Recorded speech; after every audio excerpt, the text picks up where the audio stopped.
Hi, friends. Welcome back to Stories for Humans.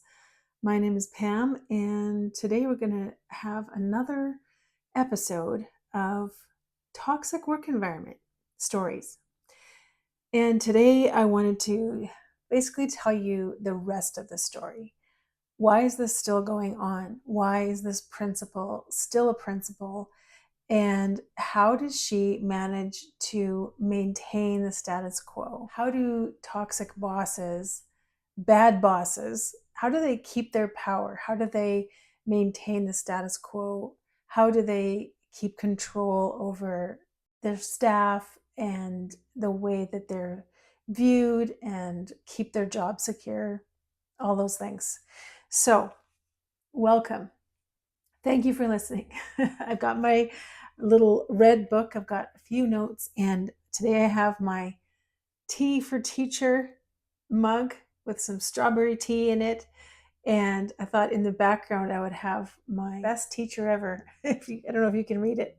I got that from a grateful student, and I have all kinds of gifts from students. I know that I'm a good teacher, and I think this situation really shook me up and made me second guess and question myself. But not for too long, because I knew the truth. And so, anyway, the rest of the story. So, number one, the board.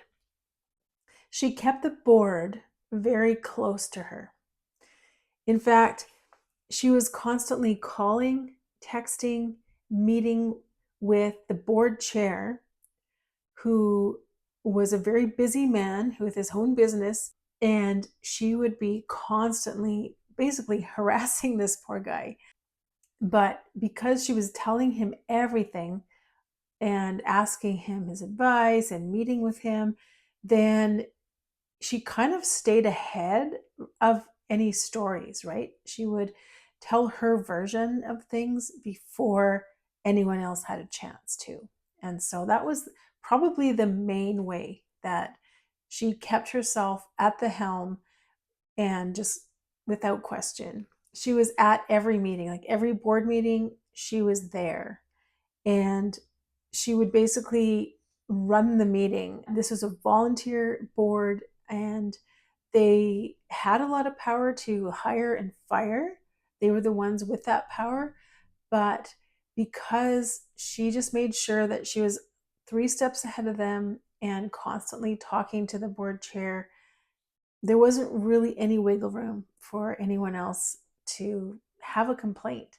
Another thing she did with the board is she monitored emails.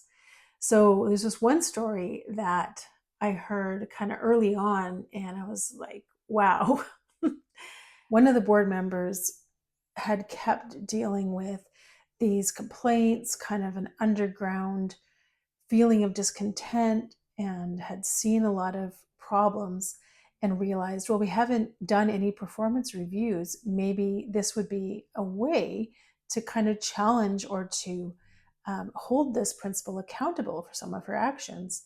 So the staff did performance reviews, but somehow, because the emails were sent to the board chair with all of these performance reviews on the school server, I'm not exactly sure how this works, but she was able to access them and she read all of the performance reviews. And of course, you can imagine the problems that that would create.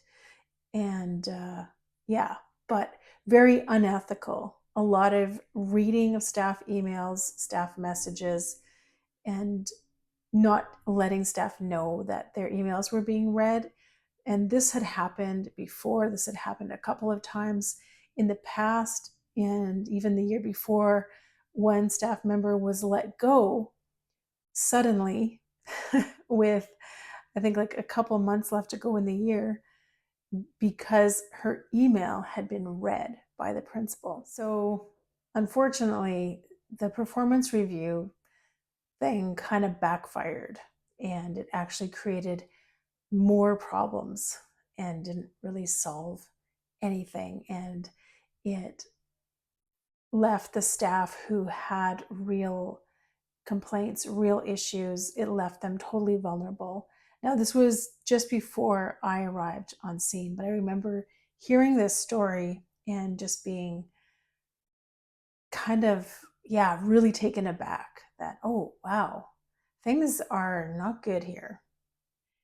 The second way that she kept control of her position in the school was through the staff.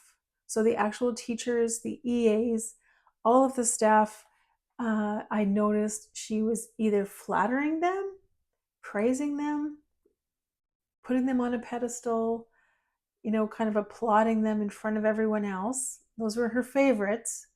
And then there were others that she would constantly be threatening. So they would get a threatening meeting with her where she would say, you're kind of on the line here, and I've heard these things about you. And so it was, you're kind of either in one camp or the other. And I tried to stay out of either of those camps, but no, I apparently didn't. Another thing with the staff that I'd mentioned before is this principal had hired over time, being at the school, she had slowly hired staff that she knew. She hired people that she knew before, that were friends of hers, that had worked with her before. And because she was giving them a job, it's kind of like they owed her a little bit. And I think that's one reason why the staff wouldn't say too much, because they felt like they were under kind of this obligation to her for calling them up and offering them a job.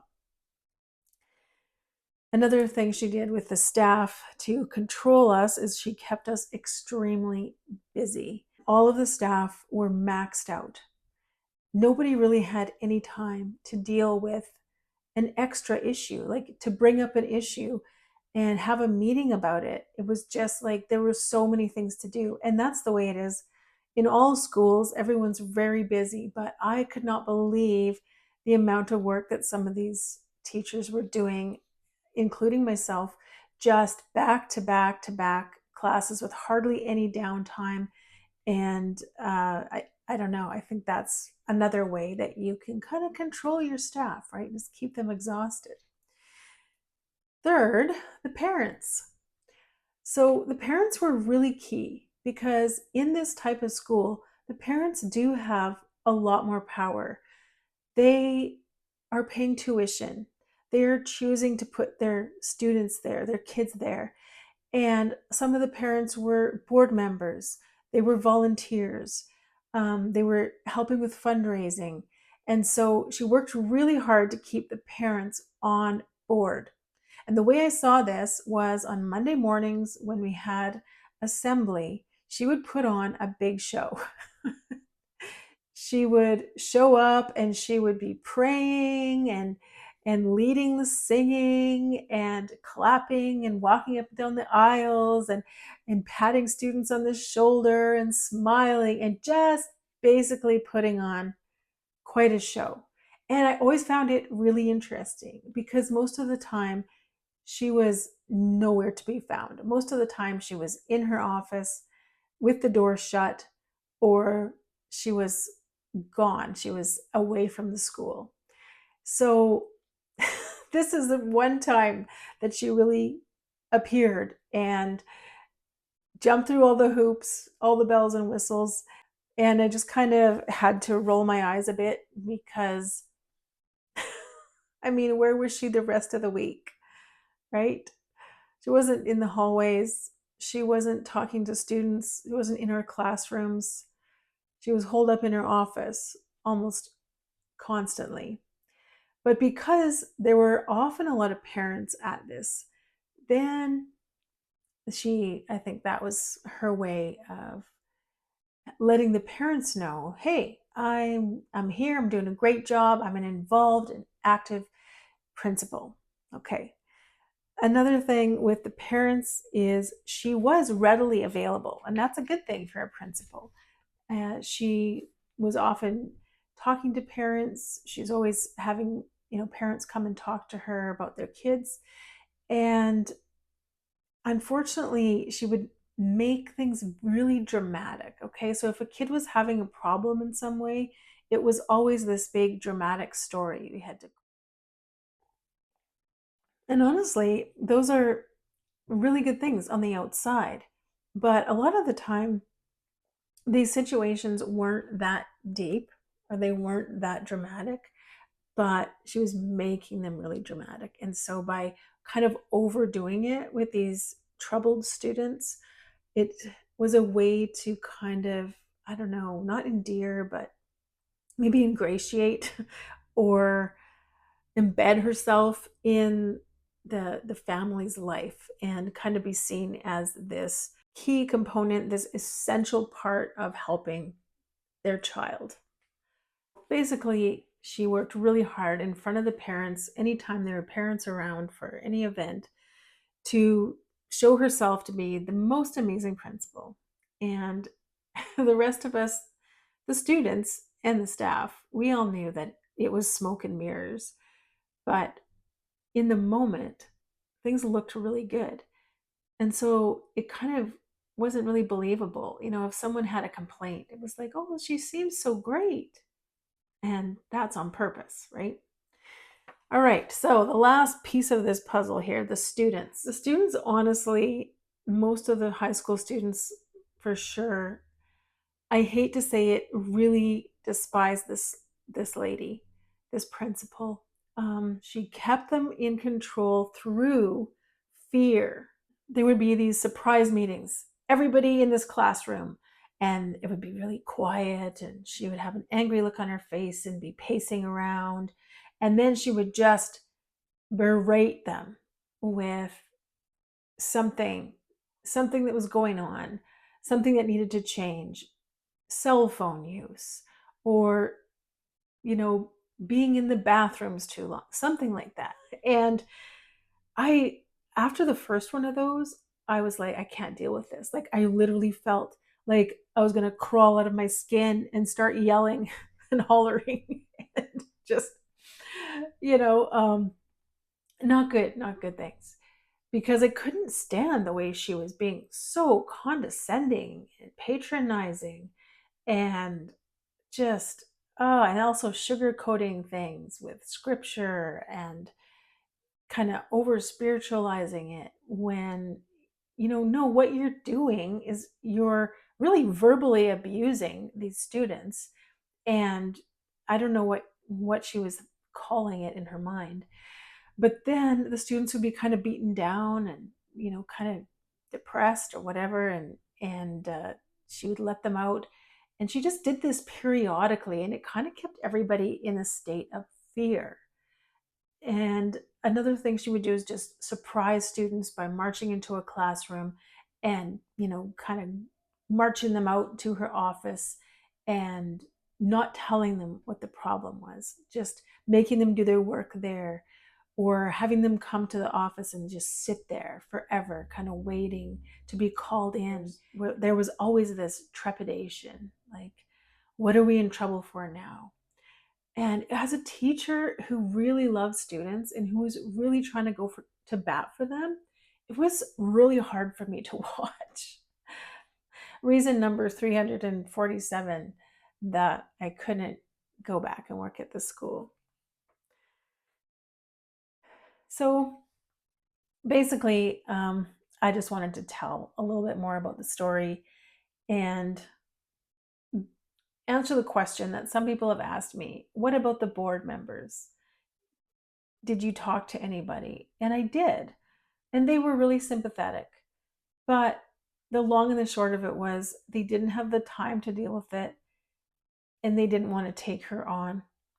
And they also didn't want to be left holding the bag, having to hire another principal because it was so hard to find one to begin with. But that's kind of what I think the lesson is here. Don't compromise. If you're hiring, if you're in a position to hire, don't compromise on things just because you're desperate, because it will just create a huge snowball of problems that just keep adding layers and layers and layers for years and years and years in this situation. And at this point, this principal is so deeply entrenched. She's built kind of a fortress around herself at the school through one brick at a time, basically. And it would, I think, take a miracle at this point to, have her exit. So that's the tea. Another lesson is no matter how good a job looks on paper, if you have a bad feeling about the people involved, about who hired you, like me, I felt sick to my stomach. But on paper and in theory, this was the perfect job for me. And so I just jumped. I jumped into it. Even though I'd been warned by people that knew, I thought I can handle it. It'll be fine. And I think, I had a piece of humble pie, right? Because I thought I knew better. I thought that I could handle it. And I could not. And I do feel for some of the staff that are still there. A lot of the staff have already left, like staff that were very good have either moved on to other places, have left there and got different positions, different jobs, even, and a lot of their grievances and the situations that should have been dealt with, real abuse that they suffered, were never dealt with. And I think that is the rest of the story. That's why I left. I knew through seeing all the stuff that had been going on and that wasn't dealt with, that I wasn't going to be dealt with either. So don't give a bully a position of power and influence. Do you remember in school that game that used to play maybe in elementary school, King of the Hill? Did you ever play that? I know it's a TV show, I think, or something like that. But we used to play King of the Hill or King of the Castle, we call it. And there was a snow hill out back all the time.